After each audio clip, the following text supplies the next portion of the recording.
হ্যাঁ, এখন আমাদের গত 24 ঘন্টাতে রাজ্যের সব জায়গাতেই যেটা সব থেকে বেশি গুরুত্বপূর্ণ সেটা হচ্ছে সর্বনিম্ন তাপমাত্রা বা রাতের তাপমাত্রা কমেছে। বিশেষ করে আমাদের কলকাতা এবং তার সংলগ্ন এলাকায় তাপমাত্রা 2 ডিগ্রি কাছাকাছি কম হয়েছে। এটা সর্বনিম্ন তাপমাত্রা আজ আমাদের কলকাতাতে 10.2 ডিগ্রি সেলসিয়াস রেকর্ড করা গেছে। আর এর আগে, যেটা আমি কলকাতার প্রথমে বলে নিই, কলকাতাতে এর আগে আপনার তাপমাত্রা 10 থেকে 11-র মধ্যে অনেক বেশিরভাগ বছরেই থাকে। তবে 10-এর নিচে যেটা গেছে আমাদের 2013 সালে 9ই জানুয়ারি 9.0 হয়েছিল।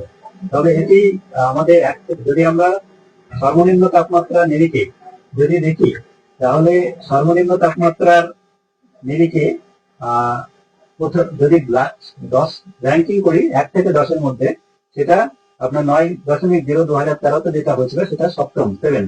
বাকি আরো অন্যান্য রয়েছে। সব থেকে সর্বনিম্ন তাপমাত্রা আমাদের আলিপুরে 1899 সালে 20 জানুয়ারি রেকর্ড করা গেছিল 6.7। এই হচ্ছে আমাদের হিস্টোরিক্যাল রেকর্ড।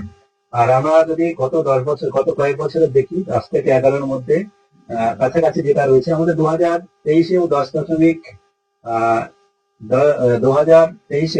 10.9 হয়েছিল 6ই জানুয়ারিতেই।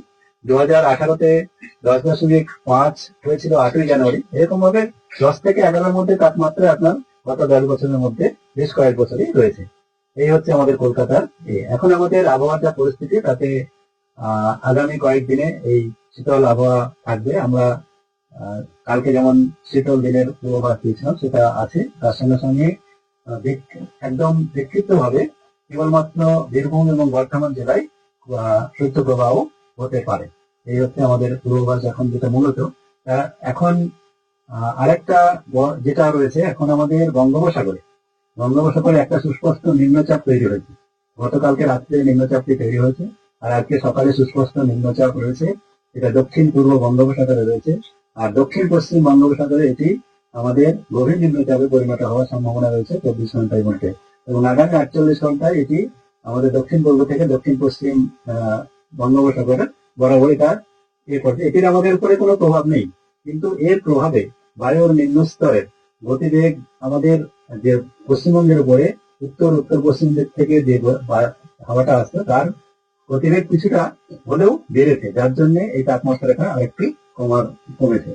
আর এর প্রভাবে বায়ুর নিম্নস্তরের যে গতিপথের যে পরিবর্তন হয়েছে, গতিপ্রকৃতির যে পরিবর্তন হয়েছে, তার জন্যই এই বায়ুর নিম্নস্তরের ভাগে বাতাসের গতিবেগ বেড়ে যাওয়ার জন্য আমাদের তাপমাত্রা কমতে সহায়তা করেছে। তাছাড়া অন্যান্য কারণ তো রয়েছে, যেটা আমাদের চলছে।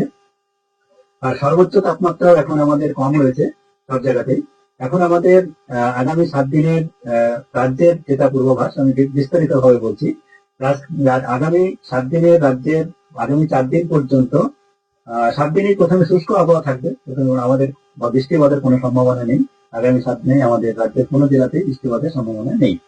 আর তাপমাত্রা যেটা পূর্বাভাস, তাতে সর্বনিম্ন তাপমাত্রা আগামী 4 দিন পর্যন্ত আজকে যেমন আছে এমনই থাকার সম্ভাবনা রয়েছে, তেমন হেরফের হওয়ার সম্ভাবনা নেই। 4 দিনের পরে কিছুটা তাপমাত্রা বেড়ে 2 ডিগ্রি আশেপাশে কাছাকাছি বাড়তে পারে। তার জন্য আগামী 3-4 দিন পর্যন্ত 3 দিন পর্যন্তই আমাদের বিভিন্ন রাজ্যে শীতল দিন এবং বিভিন্ন জেলাতে শীতল দিনের পূর্বাভাস দেওয়া রয়েছে। যেমন মূলত বীরভূম, পূর্ব পশ্চিম বর্ধমান, নদিয়া, মুর্শিদাবাদ, উত্তর 24 পরগনা, দক্ষিণ 24 পরগনার কিছু অংশ এবং হুগলির কিছু অংশ, এসব জায়গাতে শীতল দিন এবং বীরভূম এবং পূর্ব বর্ধমানের জেলাতে বিক্ষিপ্তভাবে 1-2 জায়গায় শৈত্যপ্রবাহের সম্ভাবনা রয়েছে আগামী 3 দিন পর্যন্ত। এই হলো তাপমাত্রা। উত্তরবঙ্গের ক্ষেত্রে বেশিরভাগ জেলাতেই মালদা, উত্তর দক্ষিণ দিনাজপুর, দার্জিলিং, জলপাইগুড়ি, কুচবিহার জেলাতে শীতল দিনের সম্ভাবনা আগামী 4 দিন পর্যন্ত থাকছে। আর সর্বনিম্ন তাপমাত্রা স্বাভাবিকের থেকে এখন দক্ষিণবঙ্গের জেলাগুলিতে 4 দিন পর্যন্ত 3 থেকে 4 ডিগ্রি পর্যন্ত কম থাকার সম্ভাবনা, তারপরেও 1-2 ডিগ্রি স্বাভাবিকের থেকে কম থাকবে। উত্তরবঙ্গের ক্ষেত্রেও 2 থেকে 4 ডিগ্রি পর্যন্ত কম থাকার সম্ভাবনা থাকছে।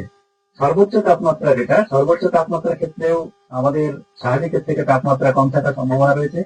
দক্ষিণবঙ্গের জেলাগুলিতে 3 থেকে 5 ডিগ্রি পর্যন্ত আগামী 4 দিন পর্যন্ত কম থাকার সম্ভাবনা, তারপরে কিছুটা উন্নতি হবে। আর উত্তরবঙ্গে জেলার জন্য 2 থেকে 4 থেকে 6 ডিগ্রি পর্যন্ত কম থাকার সম্ভাবনা আগামী 5 দিন পর্যন্তই, তারপরে কিছুটা ইমপ্রুভ হবে। এই হচ্ছে আমাদের তাপমাত্রার পূর্বাভাস। আর কুয়াশার যেটা পূর্বাভাস, তাতে উত্তরবঙ্গের জেলাগুলিতে বিক্ষিপ্ত হবে ঘন কুয়াশা, যেমন মূলত উত্তর দিনাজপুর, দার্জিলিং, মালদা, আমাদের জলপাইগুড়ি, কোচবিহার এইসব জেলাতে সম্ভাবনা বেশি থাকছে।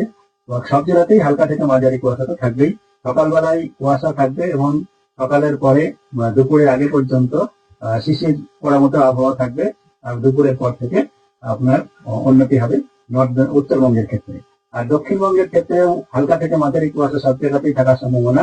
ঘন কুয়াশা আমাদের বীরভূম, মুর্শিদাবাদ, নদিয়া এইসব জেলাতে কিছুটা সম্ভাবনা রয়েছে। বাকি সব জেলাতেই হালকা সকালের দিকে হালকা থেকে মাঝারি কুয়াশা, তারপরে শিশির আবার এবং ধীরে ধীরে ইমপ্রুভ করবে। তবে আজকে থেকে আস্তে আস্তে ধীরে ধীরে সূর্যালোকের পরিমাণটা একটু বাড়বে।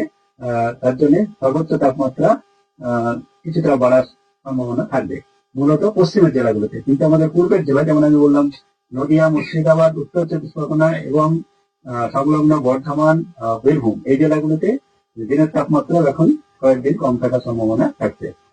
কলকাতা তার পার্শ্ববর্তী অঞ্চলের জন্য যেটা বলা হয়েছে, তাতে কলকাতা পার্শ্ববর্তী অঞ্চলে আগামী 24 ঘন্টায় আগামীকালও 10-এর কাছাকাছি সর্বনিম্ন তাপমাত্রা, আর সর্বোচ্চ তাপমাত্রা আজ 18 ডিগ্রি সেলসিয়াসের কাছাকাছি থাকবে।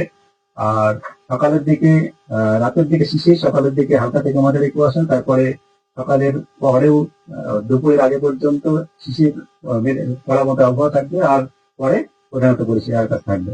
আর আগামীকাল সর্বোচ্চ তাপমাত্রা 19 বা 20 এক ডিগ্রি বাড়তে পারে। আর সর্বনিম্ন তাপমাত্রা 10 ডিগ্রির কাছাকাছি থাকবে। আর বৃষ্টিপাতের কোনো সম্ভাবনা নেই। এই হচ্ছে এখন আমাদের